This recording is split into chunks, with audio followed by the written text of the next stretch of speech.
क्या बाबर आजम सच में T20 में वापस नहीं आने वाला? ये बात मैं नहीं कह रहा भाई, ये बात राशिद लतीफ़ साहब ने कोट करी है director of high performance centre Aqib Javed साहब की तरफ से। आकिब जावेद साहब एक इंटरव्यू में कहते हैं कि भाई T20 में वो वापस आएगा जो परफॉर्म करेगा। वो डायरेक्ट उन्होंने बाबर आजम को ही बारे में कहा है। ये आकिब साहब एक इंटरव्यू में, जब ये लाहौर कलंदर के कोच हुआ करते थे और कराची में बाबर आजम खेला करता था, ये जब भी एक इंटरव्यू में इन्होंने कहा था कि भाई बाबर आजम को आउट नहीं करना।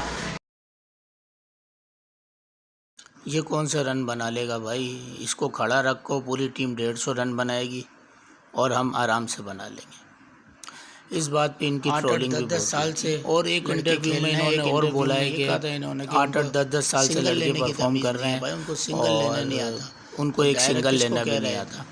ये वही है भाई जिनकी मौजूदगी में बाबर आजम और बहुत सारे प्लेयरों को परफॉर्मेंस सेंटर है भाई, director of high performance centre है कि वो कहते हैं कि किसी लड़के को एक एक रन लेना भी नहीं आता भाई। T20 बहुत हाई लेवल की क्रिकेट। अगर कोई फैन कहे तो इस बात की असल हकीकत ये है कि एक इंटरव्यू में इनसे पूछा गया कि भाई बाबर आजम वापसी आ सकता है, तो इन्होंने सीधा सीधा अल्फाज कहा कि भाई बाबर आजम क्या और भी लोग वापस आ सकते हैं, किस वजह से आएंगे, एक क्राइटेरिया है, वो क्राइटेरिया पूरा करना होगा और टीम में आ जाएँ, दरवाजे सबके लिए खुले हैं।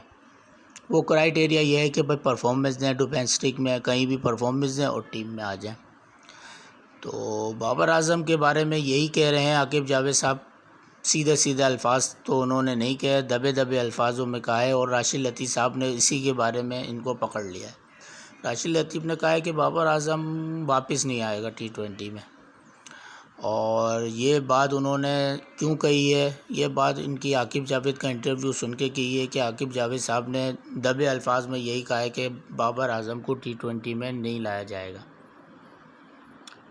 बाबर आजम की परफॉर्मेंस देखी जाए तो मेरे को नहीं लगता कि बहुत ख़राब है। अभी जितने प्लेयर पाकिस्तान में खेल रहे हैं उस हिसाब से तो सही है, राशिद लतीफ़ साहब ने भी यही कहा है, पर आकिब जावेद साहब को नहीं लगता। क्यों, जब बाबर परफॉर्म करता था ना तो उसके पीछे जो टीम परफॉर्म ही नहीं करती थी, सिर्फ बाबर आजम परफॉर्म करता था और टीम मैच जीत जाती थी। जब बाबर आजम की परफॉर्मेंस ही नहीं आ रही थी और टीम की भी परफॉर्मेंस नहीं आ रही थी तो फिर लग पता गया सबको कि यार ये तो टीम हारी जा रही है, रन ही नहीं बना रहा कोई इस टीम में। तो इस वजह से बाबर आजम को इन सब के साथ रगड़ा गया। जो वो है ना मोहल्लेदार किराए के टट्टू, वो इसी वजह से बाबर आजम उन्हीं के चक्कर में रगड़ा गया। अब जो टीम बनाई है पाकिस्तान ने वो तो भाई बहुत मुश्किल है। क्यों, लड़के छोटी टीमों के सामने बहुत अच्छा परफॉर्म कर रहे हैं।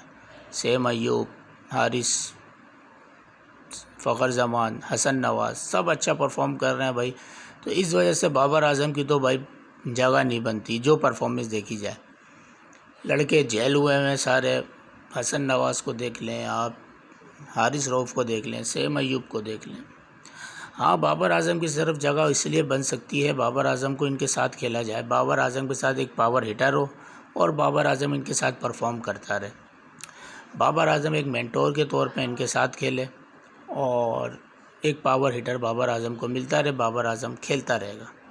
बाबर आजम को बिल्कुल साइड लाइन करना ये कहीं किसी की भी वजह नहीं बनती है भाई, कहीं की भी। बाबर आजम की परफॉर्मेंस आप तो देखो, क्रिस गेल के बाद इसी का नंबर आता है भाई। 11 T20 में सेंचुरियाँ हैं भाई इसकी। कोई है प्लेयर तो बता दो अपनी पाकिस्तानी टीम में किसी ने मारी हैं तो बताओ ना। फिर भी बाबर आजम को ट्रोल करा जाता है, बाहर निकाल दिया जाता है कि Babar Azam high quality player नहीं है, T20 का प्लेयर नहीं है, टुक टुक खेलता है।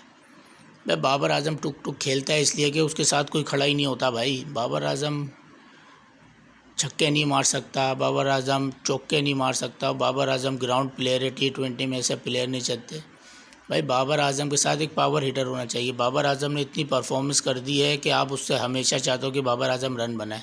उसका है एक मसला भाई, उसकी नेचुरल गेम है। नेचुरल गेम ऐसी होती है, नेचुरल गेम ख़राब थोड़ी करनी पड़ती है। वो कैसे ख़राब होगी भाई। बाबर आजम नहीं खेल सकता तेज़ यार, नहीं मार सकता, हार्ड हिटिंग नहीं कर सकता, वो प्लेयर ही नहीं है। उसने जितनी उम्र उसकी है 30 साल हो गए, उसने आज तक इतनी हार्ड हिटिंग करी नहीं है। तो वो अपनी कैसे बैटिंग लाइनअप चेंज करते फ़ौरन के भाई मैं अपनी हार्ड हिटिंग नहीं कर सकता। बाबर आजम उसी तरह खेलेगा जिस तरह खेलता है। तो बात यही है कि बाबर आजम को ट्रोलिंग करने के बजाय अपनी ऊपर ध्यान देना चाहिए। बाबर आजम बहुत ज़बरदस्त प्लेयर है यार। अब BBL में उसकी परफॉर्मेंस हो जाए और साउथ अफ्रीका की लीग में उसकी आगे चलने वाली जो सीरीज़ है उसमें परफॉर्मेंस हो जाए तो आप क्या करेंगे? आप एशिया कप में बाबर आजम को नहीं लोगे क्या? भाई बाबर आजम के बिना टीम ही अधूरी है भाई। लोग बाबर आजम को दुनिया मानती है, आप मानो नहीं मानो। अभी आपके सामने उसने थप्पड़ मारा है BBL में, इतने उसको परफॉर्मेंस तो उसकी है ही नहीं ना आपके सामने, फिर भी BBL वालों ने उसको ले लिया। क्यों ले लिया? कुछ तो देखा होगा ना बाबर आजम के बारे में। तो ये बेवकूफ़ वाली बातें बंद करना बंद करो। ये जो हाई कमिश्नर बन के बैठे हुए हैं आकिब जावेद साहब, इनकी बहुत इन्वॉल्वमेंट है क्रिकेट में। तो बाबर आजम के साथ एक पावर हिटिंग बंदा आ जाए तो बाबर आजम मेंटोर के तौर पे खेलता रहेगा। बाबर आजम को एक बंदा चाहिए, क्यों? बाबर आजम का जो गेम प्लान है वो यही है, सीधा खेलने का, नो हार्ड हिटिंग। T20 में हार्ड हिटिंग चलती है, हमारे पास दूसरे प्लेयर है ना हार्ड हिटर वाले, वो हैं, वो बाबर आजम के साथ खड़े रहेंगे। आप बाबर आजम को ट्रोल नहीं करो इतना। बाबर आजम एक अच्छा प्लेयर है और अच्छा प्लेयर था और अच्छा प्लेयर ही रहेगा। वो परफॉर्मेंस करके ही दुनिया में नंबर 1 रहा है भाई। इतने साल उसको कोई बीट नहीं कर पाया T20 में, और आप कहते हो कि बाबर आजम T20 का प्लेयर ही नहीं है। तो बात यही थी कहने की। बाकी वीडियो अच्छी लगी हो तो लाइक सब्सक्राइब कर देना चैनल को। इसी तरह अच्छी अच्छी वीडियो आपके लिए लाते रहेंगे, बाबर आजम के ऊपर, रिजवान के ऊपर और सब के ऊपर आपको, और बाबर आजम आते रहेंगे। मेरे को लगता है परफॉर्म करके देगा BBL में भी और आने वाली सीरीज़ में, अगर उसको चांस दिया गया। बाबर आजम को ऐसे साइड लाइन नहीं कर सकते। बाबर आजम एक सितारा है जो चमकता रहेगा। अपना ख्याल रखिएगा, वीडियो को लाइक सब्सक्राइब कर दिएगा। अल्लाह हाफिज़।